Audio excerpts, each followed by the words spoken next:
네, 이재명 대통령이 남아프리카 공화국에서 열리는 G20 정상회의 참석을 계기로 7박 10일간 4개국 순방길에 올랐습니다. 또 어제는 세계 총수들과 만나서 팩트시트 후속 논의를 나눴는데요.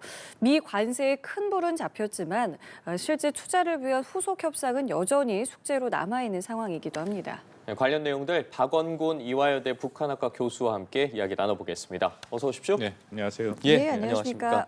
자, 저희도 앞서 함께 보신 것처럼 조금 전 이재명 대통령이 7박 10일 동안의 순방길에 올랐습니다. 취임 후 처음으로 이제 아프리카와 중동을 순방하게 되는 건데 이번 순방의 의미부터 좀 짚어볼까요? 그간에는 주변 4강 외교, 러시아는 지금 전쟁을 하고 있어서 그렇지만 미국과 일본과 중국을 상대로 양자 협상이라든지 외교를 했다면 이제는 이들 신흥 국가를 우리가 글로벌 사우스라고 부릅니다. 아마 많이들 들어보신 단어긴 하겠지만 이제 글로벌 사우스라는 것은 비서구의 신흥국을 얘기를 하는 것이고 개발도상국이죠. 그래서 기존에 있는 글로벌 노스라고 불리는 곳은 이제 서구 유럽을 중심으로 해서 선진국들을 얘기를 하고 있고 그런데 이 글로벌 사우스랑 한국과는 매우 중요한 그런 관계가 있습니다. 한국 무역의 60%를 차지하고 있고요. 에너지, 식량, 필수 자원의 주요 공급지이기도 하죠. 그래서 대통령실에서 발표한 거를 보면 이제는 이 중심 외교, 우리 주변국 외교 이건 우리한테 굉장히 사활적 이해가 있으니까 우선적으로 정리한 후에 그다음에 글로벌 사우스로 우리 외교의 지평을 넓혀가겠다. 이제 그런 의미를 갖고 있고요. 특히 이번에 4개국 핵심들은 그 국가마다 지금 나옵니다만 나름대로 다 의미가 있죠. 네. UAE 같은 경우에는 한국의 핵심, 특히 중동에서 유일하게 가장 핵심 파트너 국가로서 작동하고 있고 이집트 같은 경우에도 전략 요충지로서의 위치를 차지하고 있고요. 튀르키예는 나토 회원국이자 또 한국 방산의 주요 수출국이기도 하고 또 남아공은 이번 G20를 호스트하는 그런 주최국이기도 하지만 또 아프리카에서 최대 제조랑 자원 강국이기도 합니다. 그래서 의미 있는 국가들을 이번에 방문하러 간다라고 판단이 됩니다.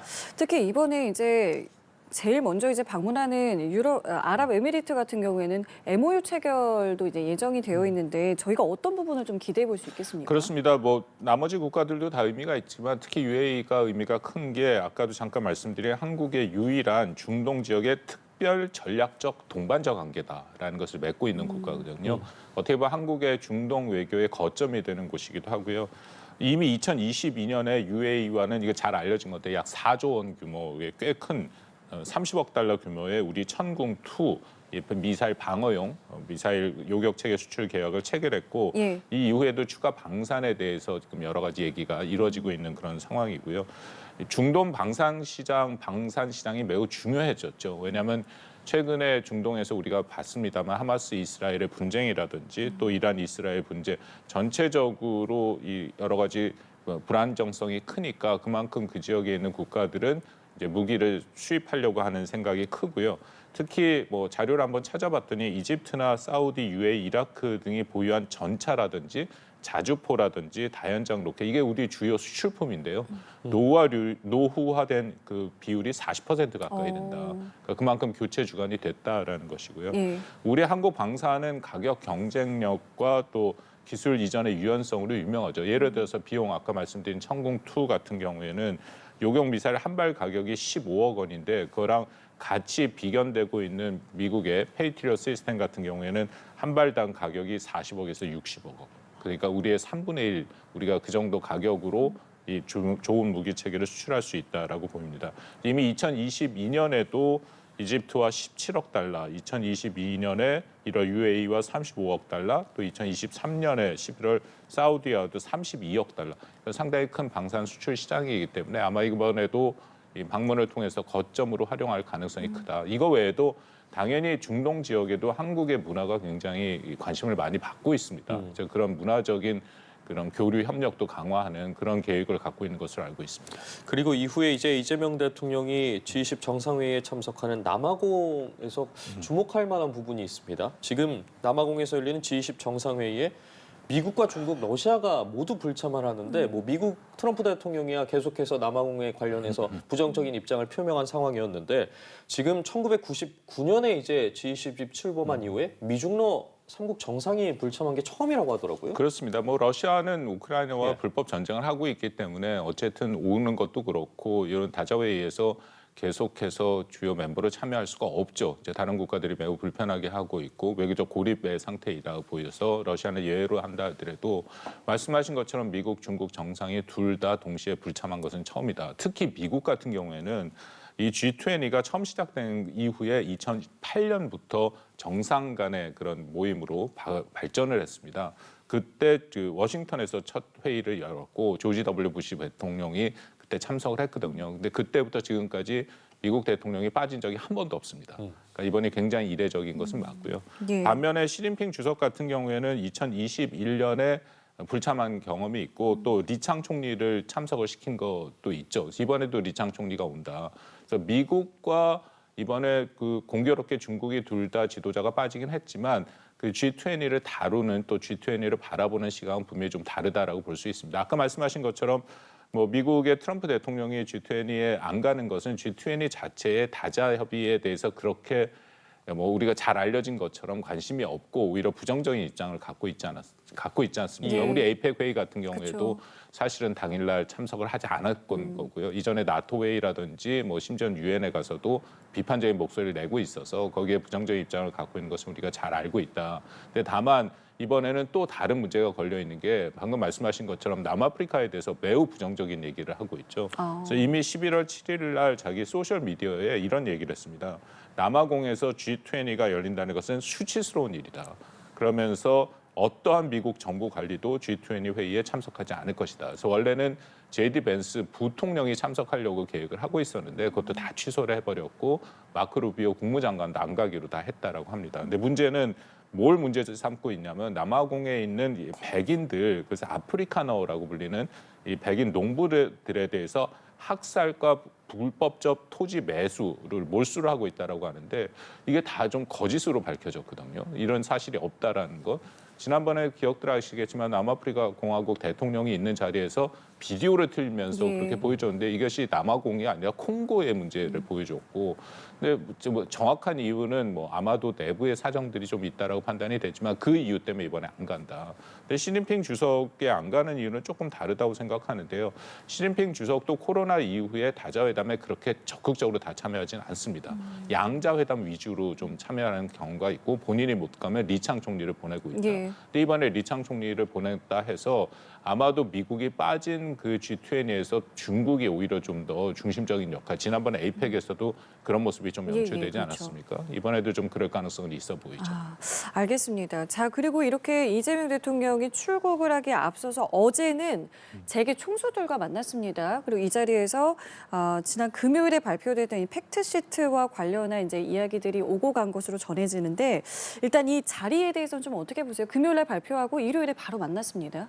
그 전체적으로 이것에 대해서 어떻게 판단하느냐, 이제 그런 부분에 대한 설명과 또 이번에 그 전체 과정에서 사실 우리 재벌 총수들이 상당히 노력을 한 것도 있으니까, 그리고 앞으로 미국과의 일종의 그 팩트시트에서 합의가 된 것들을 이행하는데 그런 우리 기업들의 역할이 매우 중요한 거고요. 그러니까 결정적으로 뭐 풍력별 관세, 특히 자동차 같은 경우에는 25%의 관세를 계속 부과받고 있었는데 그게 15%로 낮아짐으로써 네. 우리의 대미 수출에 대한 경쟁력을 다시 회복할 수 있는 좋은 기회가 된 것은 분명한 거고요. 전체적으로 방금 우리 뭐 연합뉴스에도 나왔습니다만 그 대통령이 총수들한테 한 얘기 보면 굉장히 이번에는 그 방어를 잘했다. 저는 그 말이 그 귀에 들어오는데 우리가 정확히 알아야 되는 것이 이번 협상 자체는 뭔가 플러스를 만들 수 있는 협상이 아니었습니다. 워낙 트럼프 대통령이 요구하는 것 자체가 불합리하고 그 그러니까 좀 그런 것이 어쨌든 한미 간에는 자유무역협정 FTA가 있기 때문에 어떤 형태로든지 관세를 부과하면 안 되는데 사실상 일방적으로 관세를 부과하는 거기 때문에 한국뿐만 아니라 유럽도 그렇고 일본도 그렇고 대부분 동맹국 우방국이 비슷한 입장에 있었죠. 그렇기 때문에 이것은 뭔가 플러스를 만드는 것보다는 우리의 피해와 위험도를 최소한 축소하는 것이 중요했다. 이제 그런 면에서는 잘 방어를 했다라고 생각하는데, 근데 거기에 더불어서 이번에 저는 안보 영역에서의 우리가 원자력 추진 잠수함이라든지 또 원자력 협정 개정, 물론 앞으로 갈 길이 많이 남아 있습니다. 네. 과제가 많이 있지만 최소한도 선언적 의미에서의 하나의 설계도는 우리가 보여줬다. 그러니까 과연 설계도를 보여줬으니까 설계도를 합의한 거죠. 그것을 앞으로 어떻게 채워나가야 되느냐. 그런 숙제가 남아있다고 생각이 됩니다. 그 이재용 회장도 어제 이제 앞으로 정부와 후속 협의 잘 하겠다라고 했고 이재명 대통령도 꾸준하게 이제부터가 중요하다라고 하고 있는데 어쨌든 어제 재계 총수들을 만났고 뭔가 이제 후속 협의에 있어서 이제 서로 간의 이제 입장에 대해서 확실하게 확인을 했기 때문에 앞으로 어떤 부분에서의 협조가 좀 더 필요하다고 보세요? 협조가 많이 필요하죠. 왜냐하면 대미 투자에 2천억 달러를 우리가 직접 투자하는 그 부분도 있는 거고 그리고 우리 기업들의 투자도 있고 근데 그 투자를 할 때 이것이 어쨌든 여기서 계속 나오는 게 상업적 효용성이거든요. 그러니까 무조건 미국한테 투자를 해서 미국이 한테만 유리한 것이 아니라 우리에게도 서로 윈윈 할 수 있는 그런 형태로 만들어 가야 되기 때문에 그것은 기업들이 굉장히 노력을 해야 되는 거고 어떻게 보면 현재의 트럼프가 이 모든 동맹국가 우호국을 거래 비용적으로 보는 이 세계에서는 기업들의 역할이 매우 중요하다. 왜냐하면 기업들이 직접적으로 투자를 해서 트럼프 대통령이 그렇게 원하는 미국의 붕괴된 제조업을 사실상 복원시키고 제조업 생태 계열을 부활시킬 수 있는 그 직접적인 역할은 기업들이 하는 거지 않습니까? 그래서 정부와 기업이 한 팀이 돼서 이런 어려움을 겪어가는 것은 매우 중요하다.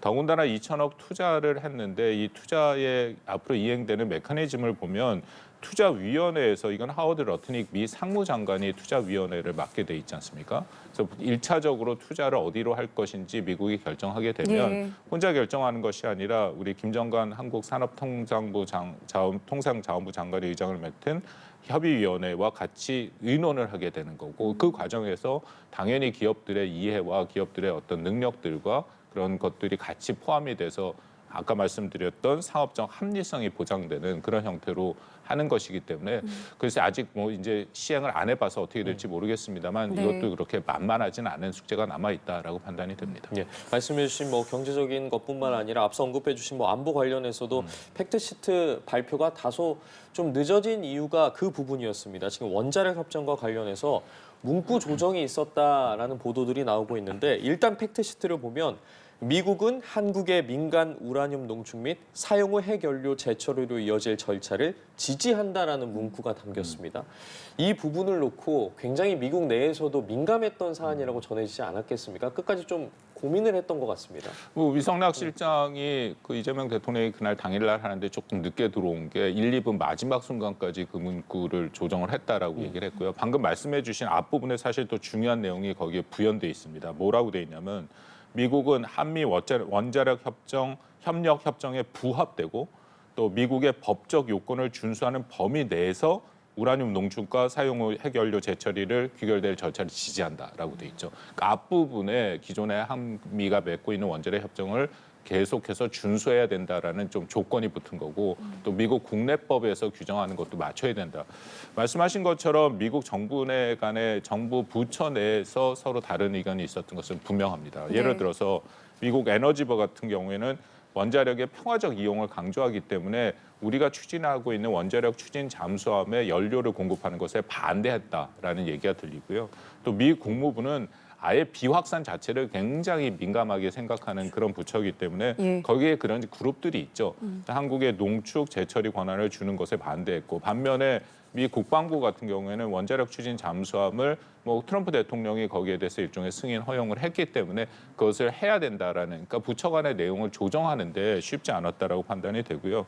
근데 앞으로 이것을 결국 한미 원자력 협정이 저는 개정이 돼야지 일정 수준 농축 우라늄이라든지 특히 사용 후 핵 연료 재처리는 우리가 현재 원자력 협정에 전혀 못하게 돼 있고 농축 우라늄 같은 경우에도 미국과 사전 통보를 하고 사전 합의하에 20%까지 가능하다는 내용이 있거든요. 그렇기 때문에 이것도 일정 수준 개정이 필요한 부분이고 그런 협의가 남아 있다고 생각이 됩니다. 알겠습니다. 자, 그리고 미 해군 참모총장이 방한을 해서 이제 인터뷰를 했는데 이 우리나라의 핵 잠수함 건조 추진에 대해서 중국을 억제하는 데 활용할 것이다. 이런 이야기를 했어요. 이 발언을 저희는 좀 어떻게 의미를 해석해야 되는 겁니까? 미국의 입장에서는 당연히 그렇게 생각하는 거죠. 왜냐하면 이게 굉장히 중국을 자극할 수 있는 발언 아니겠습니까? 그렇지만 원자력 추진 잠수함이라는 것이 자체가 이것이 그냥 우리 근해에서만 활동하는 용이 아니기 때문에 당연히 중거리, 장거리로 가고 은밀한 정밀 타격이 가능한 거고 이것은 이재명 대통령이 그 한미 정상회담 모두 발언에서도 중국 측이라는 얘기가 예, 나왔을 예. 정도로 이것은 우리가 아니다 하더라도 원자력 추진 잠수함의 기본적인 성격이 그렇다라는 것이죠. 근데 물론 이번에 와서 얘기한 커틀 총장은 매우 직설적으로 다 얘기를 해버렸습니다. 그 정도 수준이 아니라 미국은 동맹국으로서 한국이 협력해서 핵심적인 위협 세력, 미국이 요즘 계속 쓰고 있는 거거든요. 그것을 뭐 근거 위협이라고도 얘기를 합니다만 영어로 pacing threat이라고 불리는 그 표현을 다시 쓰면서 중국과 관련돼서 한미가 공동 목표를 가져요. 결국 중국 견제해야 된다라는 얘기를 하고 또 한국군이 지역 해군에서 넘어서서 이제는 글로벌 해군으로 나가야 된다. 이게 당연히 인도태평양 지역에서 확장된 역할을 얘기하고 있다. 그러니까 앞으로도 이 우리가 원자력 추진 잠수함을 만드는 과정 또 이 모든 과정에서 사실 중국에 대한 이 얘기를 빼면 미국이 여기에 대해서 적극적으로 협조할 가능성이 또 줄어드는 겁니다. 이 대통령이 그걸 잘 알기 때문에 그 표현을 썼던 것이고요. 앞으로도 이제 이런 부분들이 계속 얘기가 돼야 되는데 이제 중요한 것은 그럼 어떻게 중국의 반발을 잘 관리할 것인지 예. 그게 우리한테 숙제겠죠.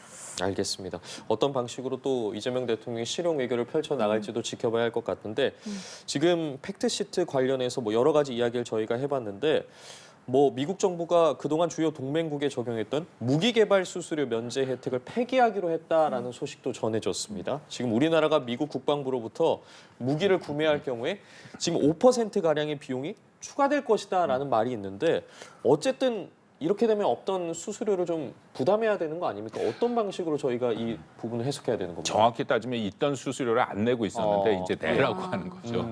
이게 그 국가와 국가 간에 미국이 무기 판매하는 것을 대무기 판매 FMS라는 방법을 얘기하고 예. 방금 말씀한 5%는 이 비반복 비용이라고 해서 처음에 미국 방산업체가 무기를 개발할 때 사용되는 그 소모되는 비용들이 있지 않습니까? 네. 초기 개발비라든지 설계비, 시험 비용 같은 거. 그걸 미국이 원래 수출할 때 그 비용들을 수출 대상국에 다 부과를 했습니다. 그렇지만 동맹국에게는 좀 예외를 했던 거죠. 나토라든지 한국이라든지 일본 같은 동맹국에게는 5% 정도의 비용을 예외를 했는데 이제 더 이상 그렇지 않겠다. 그러니까 그 비용을 내라라고 얘기하는 거고 이거는 뭐 충분히 가능했던 일이라고 생각합니다. 왜냐하면 트럼프 대통령이 동맹을 계속해서 거래 비용적으로 보고 더 이상 무임승차 안 된다 하니까 동맹의 뭔가 우호적인 정책들을 특히 비용 문제에 대해서는 더 내라고 하는 것이 앞으로도 계속 있을 일이라고 판단을 한다면 그러니까 이렇게 되면은 우리가 이번에 팩트시트에 나왔습니다만 250억 달러 정도의 무기를 뭐 추가 구매도 있고 기존 구매도 있긴 합니다만 그것을 어떻게 할지는 모르겠습니다. 정확하게. 근데 만약에 그냥 수치로만 놓고 한다면 앞으로 추가 비용이 약 1조 8천억 원 정도, 이 12억 5천만 달러, 5%를 더 내게 되면 그 정도의 비용이 더 들게 되는 것이죠. 그렇군요. 자, 그리고 이 부분도 좀 짚어보겠습니다. 지금 중일 관계가 상당히 심상치 않아 보입니다. 일본의 그 다카이치 사나이 총리의 발언을 계기로 지금 계속해서 뭔가 이렇게 공방이 좀 주고받고 있는 상황인 것 같은데 어떻게 지금 보고 계시고 앞으로 어떻게 좀 전개될 것 같으신지 좀 이게 듣겠습니다. 결국 대만 문제 때문에 그러는데 그렇죠. 이게 결국 남의 일 같은 느낌은 아닙니다. 왜냐하면 대만 해협에 대해서 위기는 미국에서 가장 중시하는 거고 아까도 그 미국에서 그 합참 총장이 와서 해군 총장이 와서 했던 얘기가 똑같은 얘기거든요. 대만 해협 미국에서 사실 트럼프 대통령만을 제외하고는 다 국방부나 국무부나 모든 부처에서 그 중국의 위협을 굉장히 중시하고 특히 대만에 대해서 위기를 계속해서 상정해서 거기에 대한 대비를 하고 있고요.